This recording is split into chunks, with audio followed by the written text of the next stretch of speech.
देखिए, एक तरीके से युद्ध की युद्ध घोषणा है। प्रॉपर्टी टैक्स की इम्पोजिशन का एकजुट जम्मू पार्टी पुरजोर तरीके से विरोध करती है। मुझे लगता है कि एक एंटी पीपल मूव है।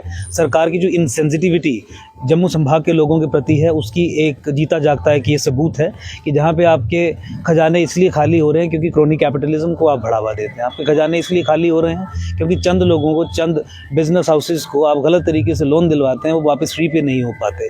तो इसलिए आप लोगों की जेब में सेंध लगा के ये टैक्स इम्पोज करते हैं। आज जम्मू संभाग के लोग जो टोल प्लाजास की मार सह रहे हैं, जो डबल टैक्सेशन, ट्रिपल टैक्सेशन या 10th लेवल पे टैक्स पे टैक्स, टैक्स पे टैक्स, टैक्स पे टैक्स, उसका एक जीता जागता उदाहरण है।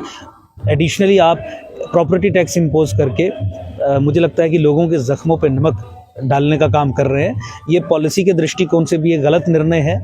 ये एंटी पीपल है और ये लोगों को पीनलाइज करने वाला एक मेजर है। मुझे लगता है कि सरकार को तत्काल प्रभाव से इस आदेश को वापस लेना चाहिए।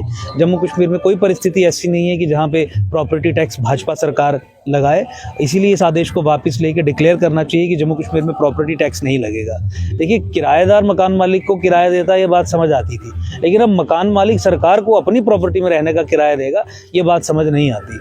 और जहाँ तक करप्शन का संबंध है, आपके करप्शन के कारण अगर आपके खजाने नहीं भर रहे हैं तो उसका सोल्यूशन ये नहीं है कि आप लोगों की जेब से पैसा निकाल के अपने खजाने को भरने का काम करेंगे।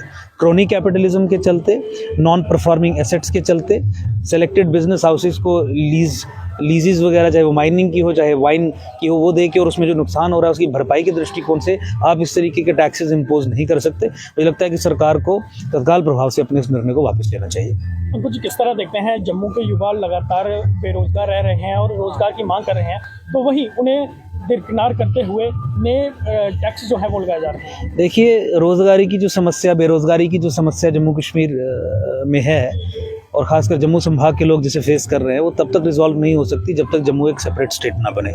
क्योंकि दिल्ली और कश्मीर के इस अनहोली अलायंस में जम्मू को ऑलरेडी सेकंड ऑर्डर स्टेटस में रखा गया है। तो जब आप सेकंड ऑर्डर स्टेटस में हैं, आपके एरिया की ना डेवलपमेंट होगी, आपके लोगों को ना नौकरियां मिलेंगी, और बाकी भी जो तमाम चीज़ें हैं, जो रिसोर्सेज की एलोकेशन करने की बात हो, कॉन्ट्रैक्ट्स देने की बात हो, वो टिल्टेड रहेंगे टुवर्ड्स द अदर साइड। तो इसीलिए मुझे लगता है कि एकमात्र चारा है, एकजुट जम्मू पार्टी जिस संघर्ष को लेकर आगे चल रही है उसमें एकजुट जम्मू पार्टी का साथ दें।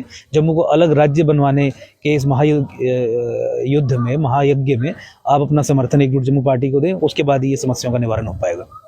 धन्यवाद।